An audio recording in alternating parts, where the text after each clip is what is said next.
Geek Tank Radio on 98.1 The Max. Welcome, everyone. We are the Geek Patrol, and our microphones don't have a stun setting. Today, we're joining you from Allan Gilbreth's Porg Rescue Center, quote unquote. Yeah, you're rescuing them. I'll give you that. He's rescuing them from freezer burn. Yeah. Well, I didn't want them to go to waste, So. Yeah. It's like Chewbacca rescuing Porg. I mean, yeah, well, you can get a box. It's good, or you can get a bucket.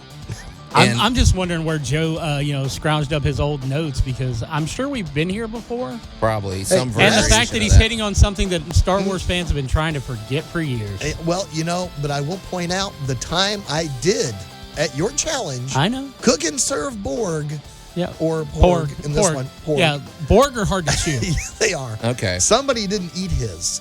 That's the only thing I'll ever salute Ryan Johnson for. I do like the porgs. That's about it. So anyway, so did I. All right, welcome to Geek Tank Radio, everybody. Boy, did we milk that one. I'm Joe Thorderson here with my friends Brandon Olmsted and Allan Gilbreth, and our buddy Max over there behind the glass. Don't mention milk in the same sentence as The Last Jedi. Oh, good point. Yeah, okay. Yeah, we probably don't want to. I think we're just going to have to sit you in the corner, Joe. Okay. It's getting cheesy. We are anticipating one of our, free-flowing organic shows. That's not to say we don't have show notes, and that's not to say we don't have preparation. We just don't know where, how heavily we're going to lean into some of these topics. But we're beginning a new segment coming up later in the show. And Brandon, I don't know. I think it's still a title in progress. I don't know. We're calling it Spotlight on such and such. Don't stop using Spotlight. We're not a dang NPR show. Well, I don't know. Okay. Hey, NPR is good promotion. No, they're not. They have good production. So. Look, yes. Hi, welcome to NPR. Okay. We think we know everything. All right. Anyway, we don't want to go to battle with those guys, but yes, we do. Ratings. What I wanted to talk about was Jack Black. I was watching a Jack Black movie with my daughter, and I had an observation about him. And really, which movie? Well, I'll tell you when we come back. It's but anyway, we're going to talk about Jack Black. He is a unique character, and we're going to shine a spotlight on him. Oh, Brandon doesn't want to hear the word spotlight, but anyway, we're going to focus on him. We're going to put a flashlight under his chin. Look, it reminds me of my criminal backgrounds. I just don't know. Okay. However, before we get to that, Max, there's a anniversary of sorts that we feel like, here on 98.1 The Max, it's definitely worthy of commemorating, right? Well, we wanted to, on January 10th in 2016, the world unfortunately said goodbye to one of the best stars in the world, and that's Ziggy Stardust. David Bowie, huh? So, and I don't know, our people, because it seemed like it wasn't that long ago, but now we're talking, 6 years ago? So we're talking about, we're talking about 8 years ago. 26, okay, yeah, my math was off. Hey, okay. look. It's the new math. Look, 2020 lasted 2 years, okay? Easily. Okay. We might still be going through 2020. Some days. But what was interesting about his passing was for one thing, how dignified he was, but man, you talk about a guy that performed till the very end, literally. Remember that last video he shot? Yep. So weird. And then, he released his Black Star album 2 days earlier. Yeah, 2 days before he got... And, I don't even remember was it lung cancer or something? It was lung cancer. Yeah. He smoked for, 40-something years. You can't... for a guy that did that, though, he looked pretty good. He had a great run. So that's the great thing about rock stars of the past is that you could have hit them with a nuclear weapon and it wouldn't have stopped them. Okay. Come on, Keith Richards. Just looking at any of them at this point is it's that weird thing. People always say, "Be healthy, don't smoke, don't drink. Take care of yourself, eat better." And meanwhile, these guys who rode hard through all the things, they're still out there. And I wish I had the stamina of like the Rolling Stones. Well, those guys Kiss. are inhuman. Come on. Yeah. So. No, they just amazing. So I'm just kind of in my mind, though, you brought up David Bowie, and all of a sudden, all the characters I've seen him play through the years. Yeah. The Man Who Fell to Earth, the Thin White Duke, Ziggy Stardust, Labyrinth. Major Tom, Lord Byron. I was one of my, that was a weird one. But of course, we're in geekdom, so we have to mention Jareth. Yes. Probably the penultimate role. I can't even imagine. Talking about that Labyrinth movie? Yes, I can't even imagine anybody else even attempting to be Jareth, King of the I'm Goblins. sorry, I'm taken aback. That Labyrinth movie? I don't like that movie. I know it's sacrilege to say it, but I'm sorry. I'm honest with my. You still haven't seen and I The know Fifth it's from the Element either, '80s, so. and I know it's whatever, but no, it was a magnificent coming of age, and it was just absolute Muppet-a-palooza. Here's a question though about David Bowie. Was he a performance artist who happened to be a musician, or you know what I mean? Because Okay. he wasn't just up on stage singing songs and whatever. Okay, I mean, let's put it this way. You know the stuff you want to talk about Jack Black later on? yeah. Take that to the nth degree, and you might have a fraction of David Bowie. And I'd probably say that David Bowie had better fashion sense than Jack Black. No offense, Jack Black. Hey, Jack Black stays comfy. Hey, man, can't fault him for that one. So, David Bowie did everything from sell stock in his more or less himself as a company and was renowned in the financial circles as, he didn't walk in and sign some papers and leave. He sat down and did the negotiations for all of it. Yeah. I remember in one interview, somebody asked him what was his favorite character he ever played. And he looked dead in the camera and goes, "Oh, they were all so bloody awful." And I was just kind of like, Okay. wow, that's amazing. He appeared in movies, and sometimes it took somebody pointing him out. Before you Well, realize that's David. And you're going, all right, let me squint really hard and look around the hairstyle and, and if you remember, oh my gosh, what was it? Merry Christmas, Mr. Lawrence, 1983. It was World War II flick. Absolutely amazing performance by everybody in that movie.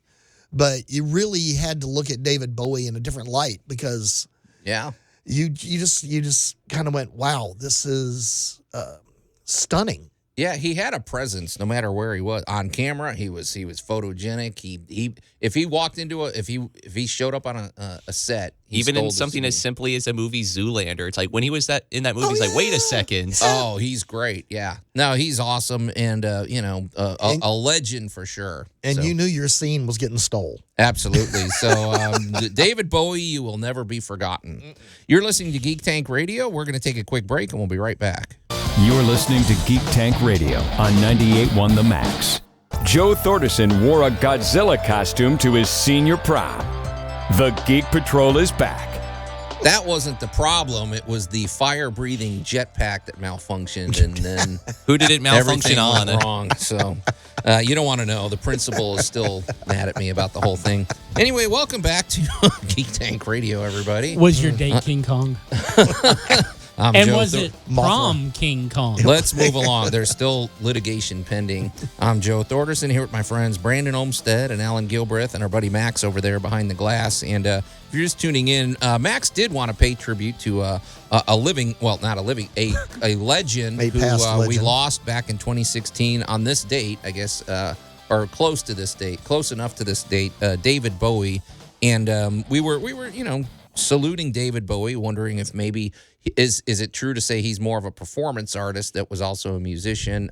And Brandon, you mentioned something off the air. Yes, of course, I knew he played Nikola Tesla in The Prestige. And it's funny because Christopher Nolan said, well, I had David Bowie, I had him in mind for the entire role. If he didn't agree to it, it was going to sort of derail things. Like he didn't have a backup plan. It was like, it's David Bowie or not. Like he tailored the whole look to David Bowie, and luckily he said hello. So, he said yes. Well, so, I'm pretty sure he said hello when the phone rang. He said, yeah. That's dumb. I don't know. Anyway, but David Bowie, you will never be forgotten. But I wanted to move along, and we don't really have a working title for this. This is something that maybe we'll do from time to time. It could be on a particular person. It could be on a particular... But in the meantime, we could use this. And now, a legend in geekdom. Okay, I don't know if I didn't necessarily want to focus on geekdom with this, but anyway. I just wanted to push the button. Oh. Yeah, good for you, Max. So, so I'm watching a Jack Black movie with my daughter, The Polka King, Netflix. Have you all seen it? No. It's well worth a watch. It's funny, heartbreaking, and interesting. But It is outstanding. And I was watching. So basically, I can give you it's not too many spoilers, but it's based on a true story of a guy more or less called the Polka King. He came from Poland, and polka is just funny. I mean, the lyrics are funny to me. I know if you're out there and you're a big polka fan, no offense, but I'm sorry. It's just you know that you're into polka, but you know. But I was watching Jack Black, and then I'm thinking about the School of Rock, or even things like when he played the producer in King Kong or something. And I was like, Jack Black is not a typical person. I mean, he's not a typical performer. We always talk about people that steal every scene they're in, and I mean, I'm not going to put him on a giant pedestal, but it's almost like there's Jack Black, and then there's everybody else. In terms of just if he's in a scene, you're watching him. Right. I don't know, and I don't know what he's totally fearless. Nothing embarrasses the guy. One of the greatest examples of what you're saying about how he just basically chews the scenery. Yeah. High Fidelity. John Cusack movie.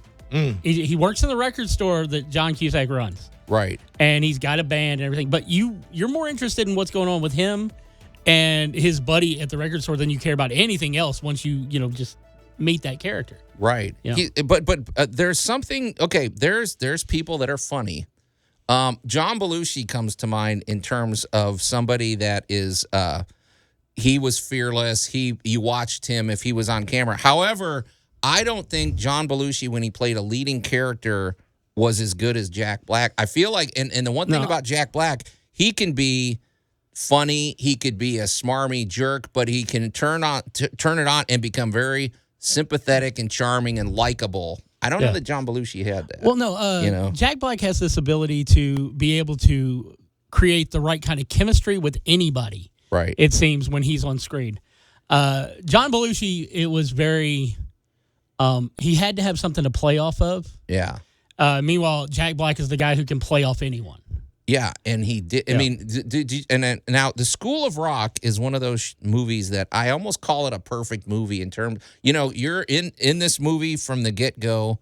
It's not perfect in terms of plot because you ask yourself, why is there a rock concert thing during school hours, which is kind of silly, but whatever. There's a few plot holes in it, but it's a great movie, and I mean, it's all about his performance because he goes from being somebody that's scamming his roommate to tutoring and mentoring kids and all the I don't know, right? But he pulls it off. Yeah. So I don't know. I there's just something about Jack Black that caught my attention, and I'm like, I feel like we need to. Well, yeah, he's definitely one of those guys that the moment that he joins a cast, right, wherever it is, whether he's in the lead or not, it kind of elevates the performance level. I don't know. It's like, I mean, not you think about some of the and I know this is going to upset people when I say this. You think about some of the stupidest movies he's done, like say Nacho Libre. That was a goofy movie. It was However, then, you remember it and you watched it. You remember it. You watch it. You can't say it's bad. It is stupid, but you can't say it's bad.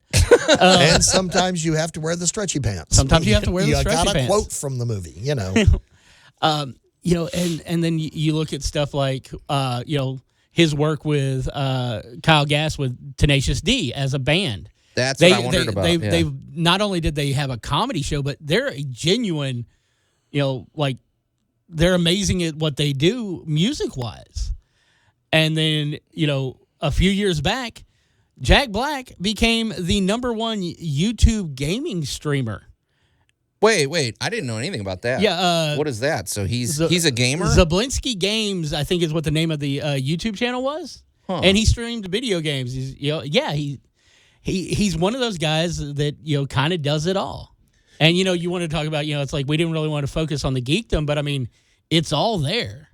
It's interesting you say that too, because there's some people, there's that rare person where they show up if an athlete shows up on a movie set, there's this kind of thing of, well, you don't really belong here. We know that you're not going to, you're going to give a wooden performance. There's not really many places Jack Black would show up where they'd say, sorry, you don't fit in here. I mean, right. Like you said, he could show up there. He could show up on a kid's show. He could show up on whatever. He's Poe. He's done the voice of Poe in every Kung Fu Panda movie, including the cartoon series, the Kung Fu Panda: The Dragon Knight.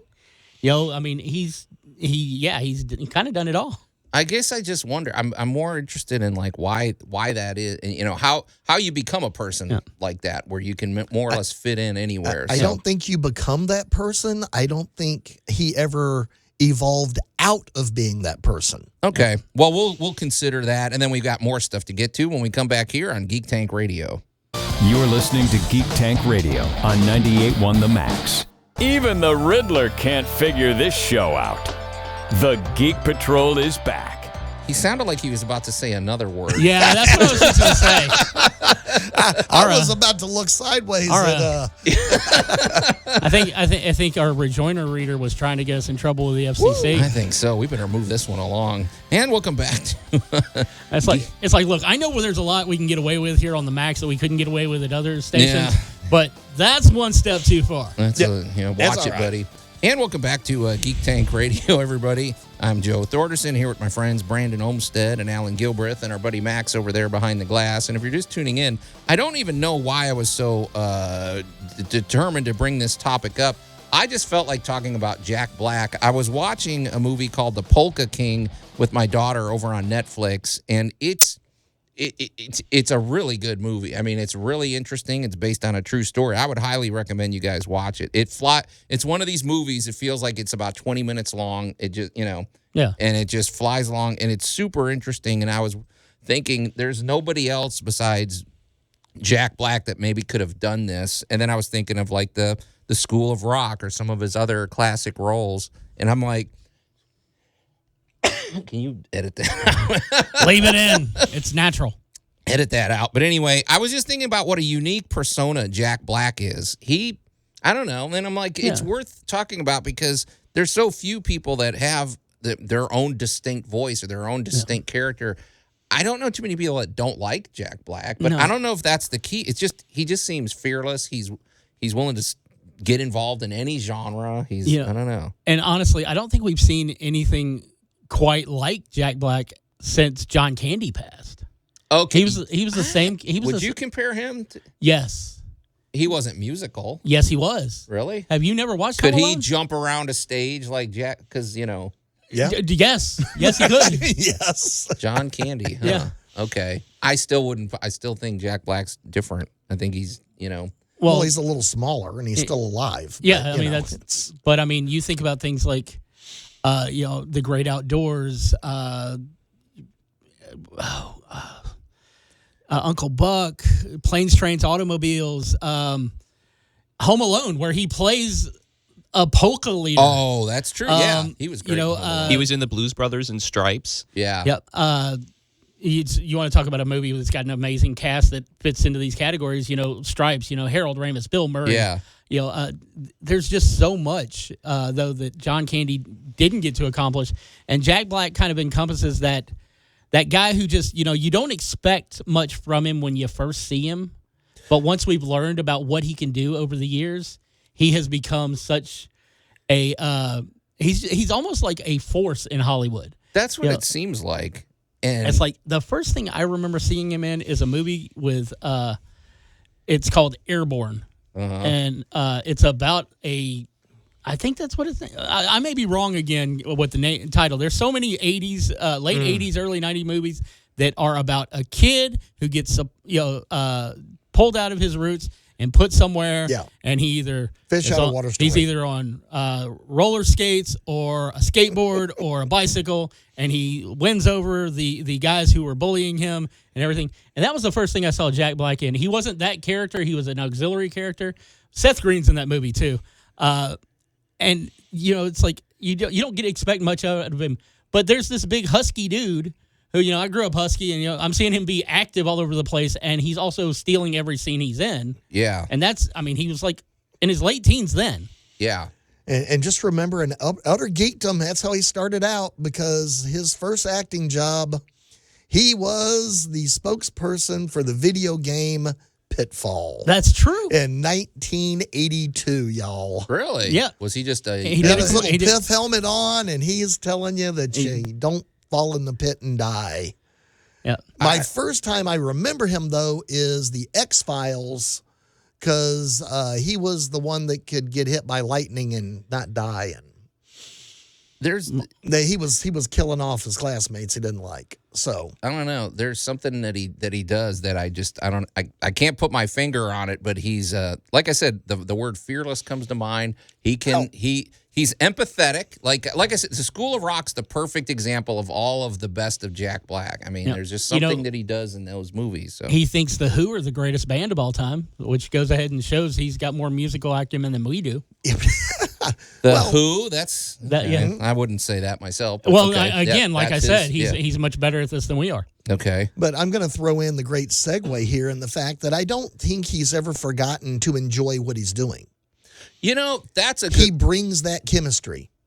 Okay, you know what? And he doesn't do it by half measures. And it's like I'm doing this role. I don't care if I'm playing a girl from Jumanji or whatever that had some uncomfortable sequences that went hilarious. Way too long, like when they're going to the bathroom and everything. I don't know, but he will dive into whatever role he gets. Maybe that's a simple explanation right there. He brings the chemistry. Everybody around him steps up. Mm-hmm. I mean, he's just one of those people that naturally brings the level up. I think you made a good point, Allan, because here's the thing. If you watch MASH, some episodes are better than others. The one thing you can't deny is the chemistry there. Right. And what Alan Alda has said, he said during the breaks in between scenes, they didn't go to their trailer and go read a book. They all stayed on the set. And as a result, they're spending hours and hours together, and they all were genuine friends. They hung. And when you watch the show, you really feel like these people actually genuinely care about each other. Yeah. And it's like, so if you bring that same sort of energy, it does show on screen. Just the simple fact, maybe he's just a nice guy, and people they have fun working with him or something. Brings the chemistry, certain people bring the level up when they walk in and get on a project. Yeah, and they take it serious. But there's some great movies out there. I would recommend there's one that he played, and it's based on a true story again, where he played like a funeral home director, and I can't remember what it is, but it's out there. That's a great one. I'm going through his credits. He has 60 soundtrack credits. He has appeared. Oh wow. Yeah. Yeah. No, he's all over the place, and it's like, Yeah. He's having a good time, man. I was right about the movie because that's why I went and looked at his stuff. It's Airborne. He played Augie. He's the best friend of the bully. There you go. Becomes the other guy's best friend. Okay. I don't know if Jack Black's good at playing a villain, though. Now that I think of it. No. That's the thing, though, is Augie was kind of a bad guy, but you loved him anyway. Okay. All right. Well, we've got more coming up when we're going to take a quick break. We're going to come back here on Geek Tank Radio. You're listening to Geek Tank Radio on 98.1 The Max. Sharknado was an inside job. The Geek Patrol is back.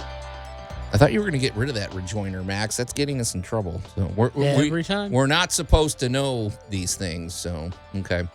It's all right. We got to deal with the sushi restaurant. It's okay. Good. We're good now. And welcome back to Geek Tank Radio, everybody. I'm Joe Thorderson here with my friends Brandon Olmstead and Alan Gilbreth and our buddy Max over there behind the glass. And apparently there's a new Disney Plus show, which actually even dropped on Hulu. I forgot to tell you that, Brandon. Okay. Echo. This is destined to save the Marvel Cinematic Universe, right? This is going to fix the entire trajectory of where they're going. I'm going to anger so many people with what I'm fixing to say.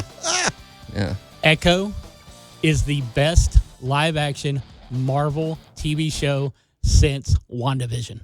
Okay. Wow. Now, here's the thing. That's a statement. I loved WandaVision. Echo is based out of, it's a character from the Hawkeye miniseries, which I wasn't a big fan of. So it's funny, Brandon, because you were saying the exact opposite of every video I'm seeing on YouTube. Well, no, I mean, right, I know there's the haters out there, but even regular videos. Here's the thing. Everybody's going on, and you're hearing the complaints. Mm-hmm. Oh, it's too boring. Oh, it doesn't do this. Oh, it's this. It is a dramatic 2.5 to 3 hours.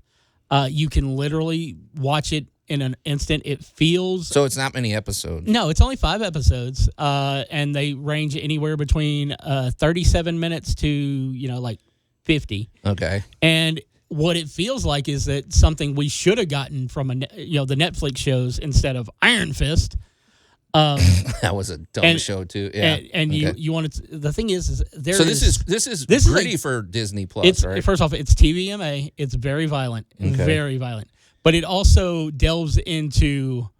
It's a character arc. I mean, seriously, it's a character piece. Did you watch Werewolf by Night? No, I didn't. I still haven't gotten around to that one. Okay, that was a great one Perked shot me up thing right there. Yeah. Yep. And it's got the same kind of heart that did when it went into it. Is some of the storyline behind her powers and the various things that go on stupid? Yeah, but if you've ever read a comic book, all of that stuff is stupid. We love it because of the characters. And this is the first time in anything Marvel related, in my opinion. And again, I'm going to piss people off.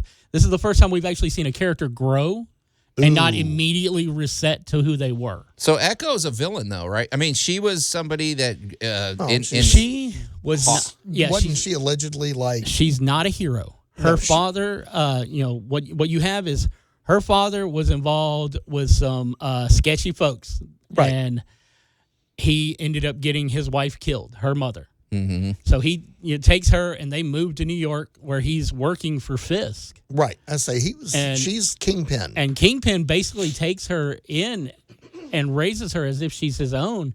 She refers to him as uncle. Right. And she from an early age, she kind of takes a penchant for violence. Gee, I wonder why. A guy growing up with here's the thing: a guy who treats her like garbage because she is deaf. We forgot to mention she's deaf and she's an amputee.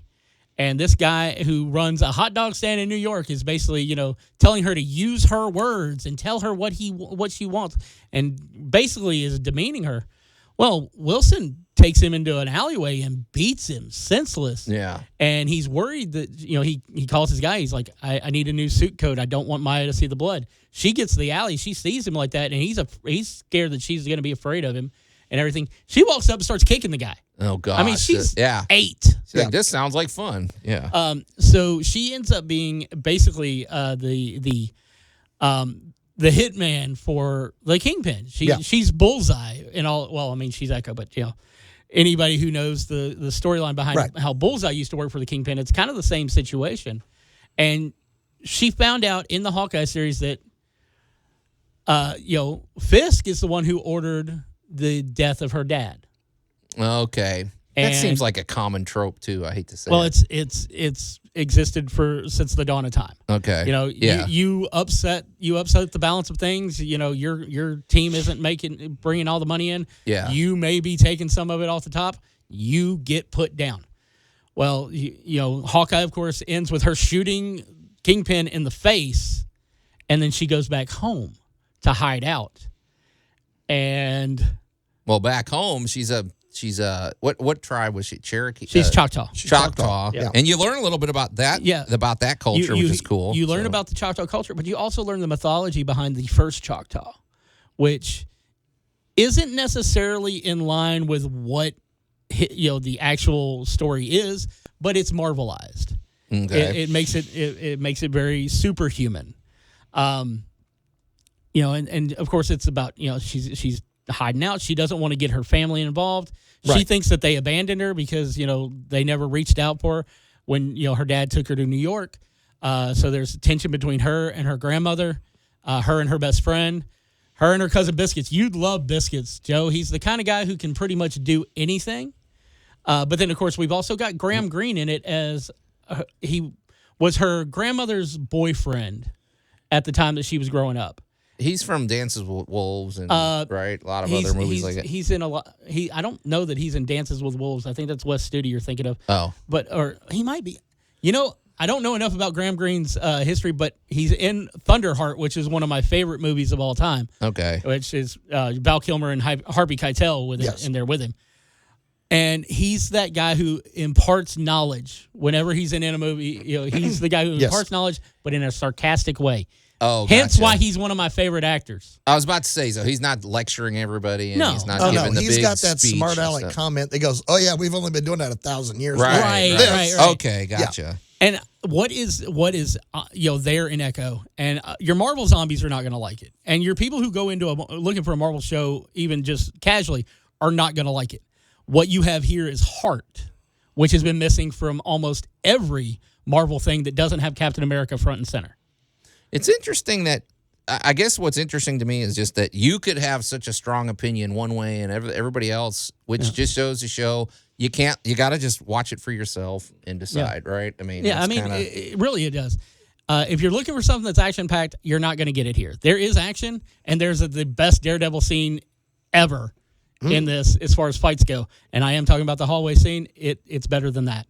Oh, that's a pretty high bar, Brandon, because Daredevil we got to see Daredevil actually use his sticks, man, his batons and everything, and we didn't get that enough in the Netflix show. Okay. All right. Well, we'll be watching, we'll report back once we've all seen this. So, but you guys, we're out of time. We got to get out of here. So until next week, we are the Geek Patrol, and I am Joe Thorderson. I'm Allan Gilbreth. I'm Maximilian. And I am Brandon Olmstead, challenging Joe Thorderson to be his own Jack Black and show us what we can do next week.